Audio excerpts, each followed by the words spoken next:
Jeremiah Johnson was made for $3.1 million and earned over $44 million. It turned Robert Redford into a legend. But there was a scene the studio spent $250,000 filming that nobody has ever seen. It was fully shot, fully scored, and fully edited. Then Sidney Pollack cut it. Warner Brothers lost their minds. One executive screamed at him over the phone, but Pollack refused to put it back. What was in that scene that scared the studio so much he paid a fortune for it? And what scared the director so much he threw it away? As of 2026, Jeremiah Johnson is experiencing a major revival. The film is streaming on Max and Criterion Channel, and a 4K restoration was announced for its 55th anniversary. But the biggest news? A collector in Montana recently claimed to have found a dusty work print containing the lost cavalry sequence. Warner Brothers has neither confirmed nor denied its authenticity. The mystery has never been deeper. The bargain that built a legend. Jeremiah Johnson began as a bargain. Nobody at Warner Brothers seemed to fully understand. In 1970, the studio bought John Milius's first draft for only $5,000 small, even then about $5,000 small, even then about $41,000 today. They got a script that would later create a huge hit for almost nothing. Milius was an unknown USC graduate, and the story he wrote was loosely inspired by Crow Killer, the real legend of liver-eating Johnson, the mountain man who was said to have eaten the livers of Crow warriors after the Blackfeet killed his family in 1847. That wild legend became the spark for a film that would earn $44.7 million on a $3.1 million budget, then pull in another $25 million through reissues by 1975. It finished as the fifth biggest film of 1972. What looked like a cheap purchase turned into one of the smartest deals the studio ever made. What made that first draft matter was that Milius understood the frontier from the inside.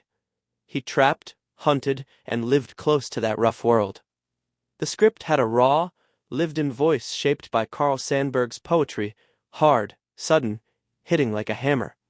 Milius loved language that landed fast and clean, the kind of line that feels like cold air in your lungs. That is also why the studio kept running into trouble. They wanted to improve the script, but every attempt made it worse. Warner Brothers brought in other writers, including Edward Anhalt and David Raphael. On paper, that seemed sensible. In reality, it turned into a mess. Each rewrite drifted away from the rough mountain man tone.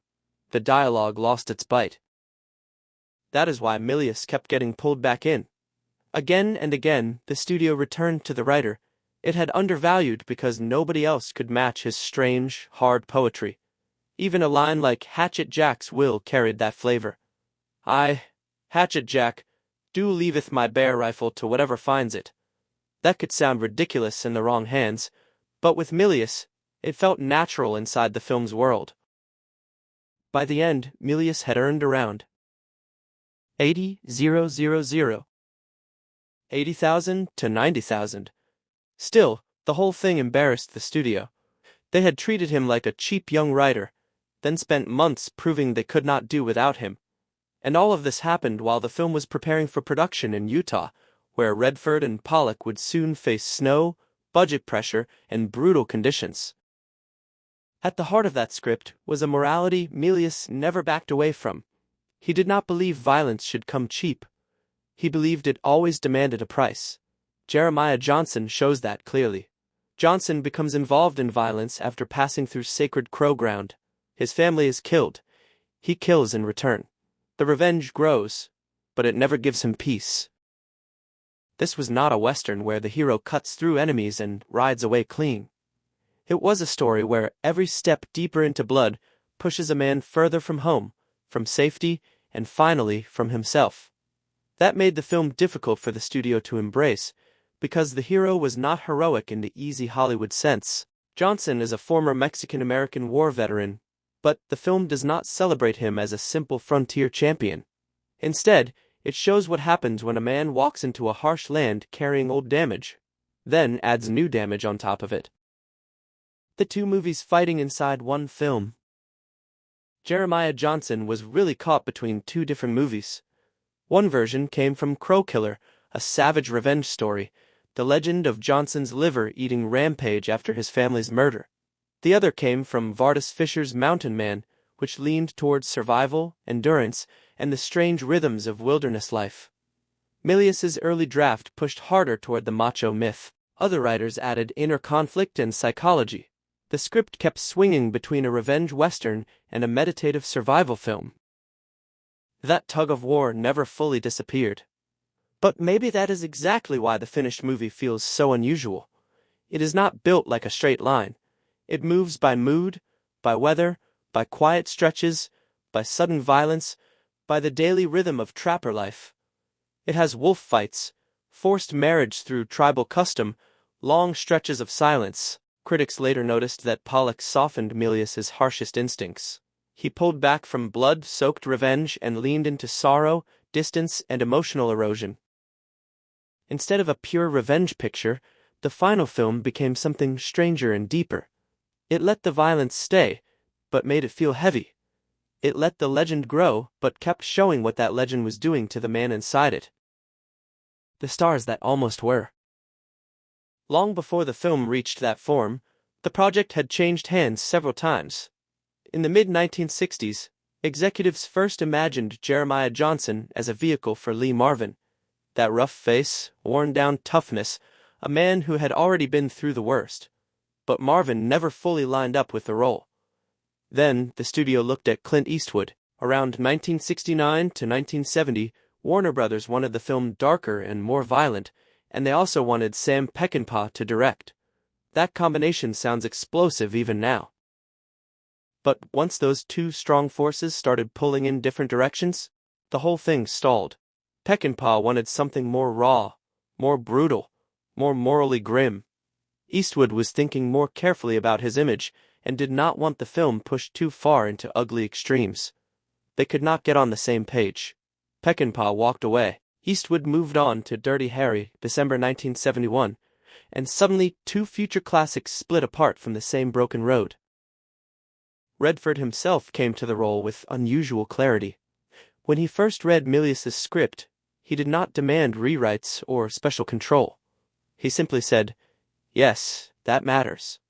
By 1971, he was already big enough to ask for plenty. But what pulled him in was the idea of a man trying to rebuild himself in silence, only to be hollowed out by loss and the wilderness. Redford had begun moving away from simpler action-driven roles, and Jeremiah Johnson gave him a part that let him say more by doing less.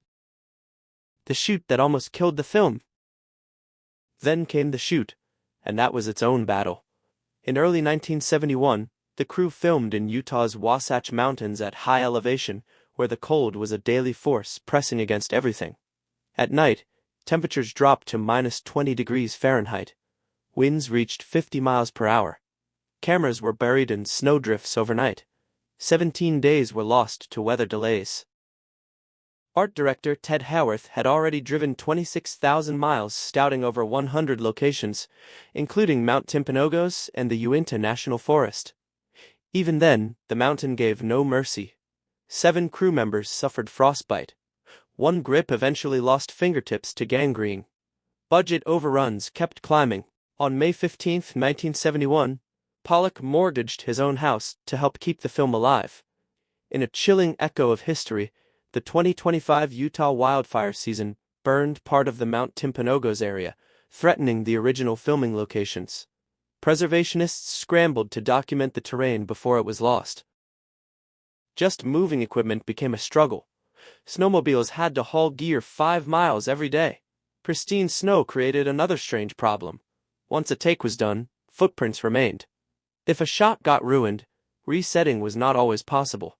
The mountains were shaping the movie in real time. There was one devastating scene that became central to the film's emotional power. When Johnson discovers the bodies of his family, Pollock filmed it in a single take with almost no preparation. Redford entered the cabin and saw the horrifying setup for the first time. He froze. He stared. He muttered a broken, "No, that was not planned."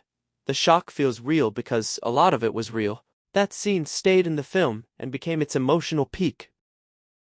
Editing began in April 1971, and stretched for 7.5 months. Pollock and editor Thomas Stanford had to sort through 120 hours of footage. They cut subplots, especially a cavalry section that pulled focus from Johnson's isolation. They leaned into quiet. They resisted pressure for more explanation. Even the score was built to serve mood rather than force emotion. The lost scene that started a war. One of the wildest things about Jeremiah Johnson is that it once had a fully shot cavalry scene that never made it into the final film. The sequence ran for about 5.5 minutes. It was not some half-finished idea. It had been filmed, edited, and scored. In that lost version, Jeremiah Johnson comes across a U.S. Army cavalry unit in the Rocky Mountains around 1850. There are about 20 horses, 15 extras, and a lieutenant leading the group. Then the pressure begins. They want Johnson to scout for them. They offer him $10 a day, 3 times what a miner could make. But Johnson does not bend. He grips his Hawken rifle and refuses. By that point in the story, he is already a man changed by the mountains. Redford plays him like someone who has gone too far into isolation to ever be pulled back easily. That is what made the scene tense. It was not built on gunfire. It was built on pressure, silence, and threat. The soldiers ready their rifles. One calls Johnson a traitor to his country. Sabers come out. Sunlight hits the steel. And there he is, one man standing against 15 armed soldiers who represent the very world he ran from. No one fires. Nothing explodes. Still, the danger hangs there.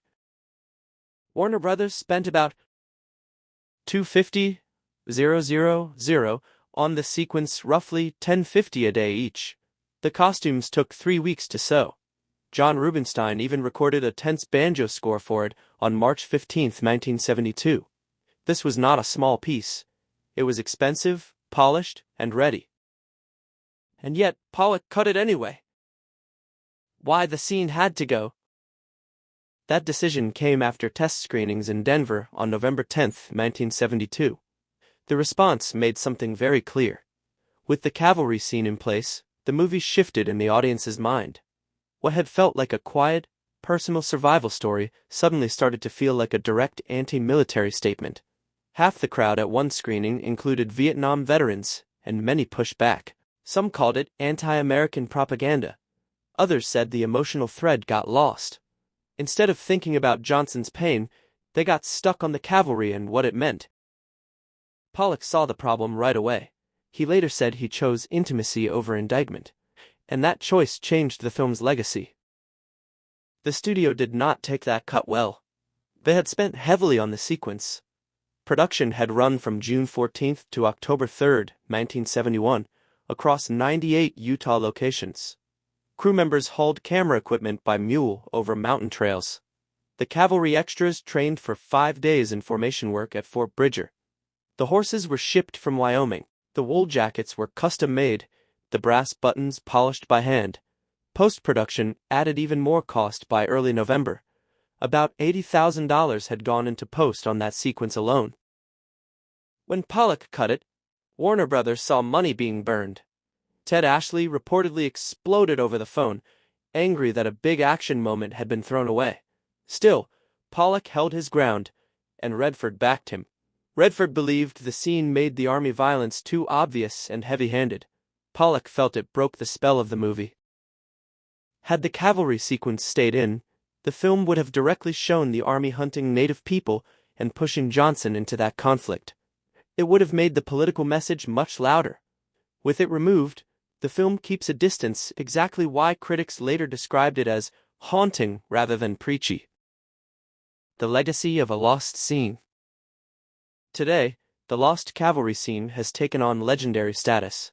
In early 2026, a Montana film collector named Dale Burkholm claimed to have found a 16mm workprint in a storage unit that includes 5 minutes of the missing sequence. The footage is badly faded, but reportedly shows Redford in full costume facing the cavalry line. Issued a statement saying they are aware of the claim, but have not verified the print's authenticity. Film historians are divided. Some believe it is the real thing. Others suspect a hoax. Meanwhile, Jeremiah Johnson continues to find new audiences. The film has seen a 200% streaming increase on Max following the 2025 wildfires that threatened its filming locations. A new generation is discovering its quiet power, and the mystery of the cavalry scene, fully shot, fully scored, fully cut, remains one of Hollywood's most intriguing what-ifs. Pollock won the battle, but lost the war in one sense. He mortgaged his house for the movie he believed in. He cut a $250,000 scene because it betrayed his vision. And he was right. Jeremiah Johnson endures not despite its silence but because of it.